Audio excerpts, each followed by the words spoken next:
L'expert en tuberculosi i investigador Pere Joan Cardona ha estat el responsable de donar el tret de sortida a les festes de maig amb el pregó, i d'aquestes festes de maig, en concret de la nit més màgica, la nit de Sant Anastasi, us en volem parlar. Per fer-ho tenim amb nosaltres a Marc Oriol, president de les Bèsties de Foc i futur president de la Coordinadora d'Entitats Badalonines de Cultura Tradicional i Popular. Benvingut i gràcies per acompanyar-nos. Deia futur president perquè encara no està formalitzat. Correcte. Ja tocava aquest any un canvi de junta i la veritat és que treballem, hi ha tot un equip de treball que fem conjuntament i els càrrecs són perquè han de ser per normativa, però la veritat és que és un treball molt comú entre tots. Il·lusionat? És un repte? Sí, la veritat és que sí, perquè portem molt de temps treballant i buscant maneres de donar sortida a la cultura popular i tenim ganes de fer força feina. Com enfoqueu aquestes festes? Doncs amb ganes, com sempre, amb il·lusió i amb ganes de passar-nos-ho bé i de poder fer que la gent gaudeixi. I per fer-ho aquest any heu introduït una petita novetat, i és que la nit de Sant Anastasi, en aquell seguici, aquelles tandes de lluïment que s'acostumen a fer quan acabeu de fer tot el recorregut i arribeu a la Rambla, les diferents colles heu decidit no fer foc per temes de seguretat. Vosaltres ja ho va fer l'any passat. Sí, nosaltres és una cosa que ja fa temps que ja amb les colles de foc anem parlant de que a la Rambla es produeix un tap molt important. Hi ha molta gent i la gent, bàsicament, el que va és a veure la cremada del dimoni. Llavors, no va preparada per un correfoc.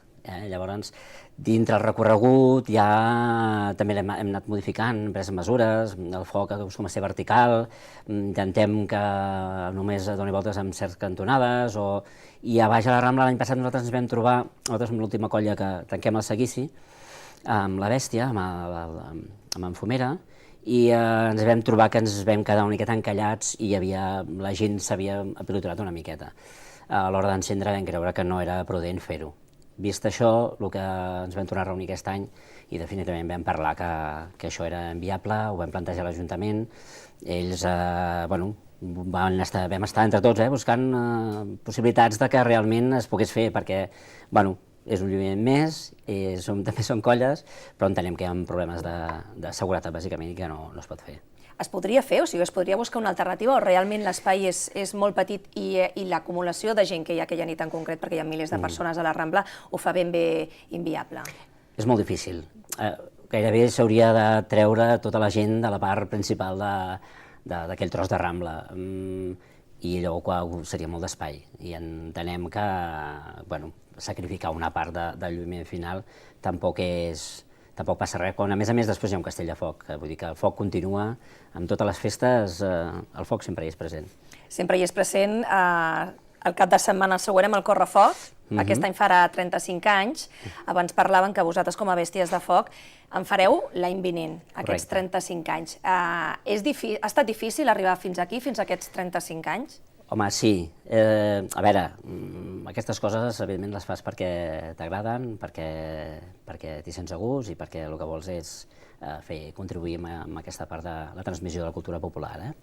Però sí que la veritat és que al llarg dels anys sempre hi ha cicles, hi ha renovació de persones, i a més, a nivell de lleis també la cosa es complica. De fet, en els darrers anys heu hagut d'incorporar normatives pel que fa a la manipulació del foc molt estrictes en aquest sentit. El problema va ser que un bon dia a Europa va sortir un decret que parlava de la regulació de la pirotècnia i en aquell moment no va haver-hi ningú d'aquí de la península que aixequés el disc dient no, és que a Catalunya tenim una tradició, que es fa això i que això s'ha de preservar. Em sembla que va ser Mònaco l'únic que va aixecar el dit i ara dintre d'Europa sí que podríem anar tranquil·lament a fer correfocs allà sense problema. S'ha anat adaptant la llei, hem pogut continuar fent, però hem hagut de fer llavors unes formacions específiques, tot el tema de la pirotècnia té una classificació diferenciada, tota una sèrie de complicacions.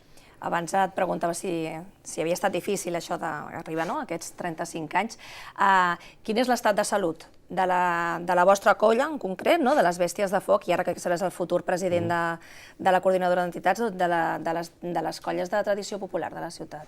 Mira, en aquests moments, jo penso, l'estat de salut és boníssim, les colles estan amb moltes ganes, amb molta empenta. Ja et dic, les coses solen ser molt cícliques, hi ha renovacions generacionals i amb això és amb el que es va treballant. En aquests moments nosaltres sí que estem passant un moment concret amb la canalla, faig una crida aquí ja així perquè als dragolins costa de trobar relleu. No ens quedarem sense dragolins, aquest any tampoc, hi seran a plaça, faran el ball, com fan cada any, i faran la seva passejada. El que sí que és veritat que hi ha moments que trobes que hi ha moments més de dificultat, però en aquests moments, per lo que estem treballant a nivell de coordinadora, tenim tots moltes ganes de tirar-ho endavant. I creieu que és per desconeixement de la ciutadania, de l'existència d'aquest tipus de colles, o que, per exemple, no sàpiguen que a partir dels 3 anys, que crec que és quan es poden incorporar els dragolins, poden entrar-hi? Correcte. Home, sí, a veure, la cultura popular es relaciona amb Festa Major de Maig i punto, a Badalona no hi és. A nivell de cultura popular, Badalona també és complicat. El que sí que estem fent molt és, a nivell de les escoles, també treballem amb ells per poder divulgar. Ja fa uns quants anys que fins i tot ens anem a l'Escola Pere de Tera, que és el que està més lluny de l'extrem més oposat de Badalona, i cada any els hi portem bèsties, els portem una exposició i que ells sempre se'ns estan agraït, i que són uns nens que coneixen el tema de la cultura popular perquè hi arribem nosaltres. I amb altres escoles que ens ho demanen, intentem. El que passa que és complicat, perquè, clar, tots treballem també, això ho fem a fora amb el nostre lleure. De forma voluntària, vaja. Sí, i llavors és difícil poder arribar a tot arreu. Molt bé. Moltes gràcies, Marc Oriol, el president de les Bèsties de Foc, per explicar-nos una miqueta aquesta decisió i perquè s'ha fet molta sort per aquestes festes de maig.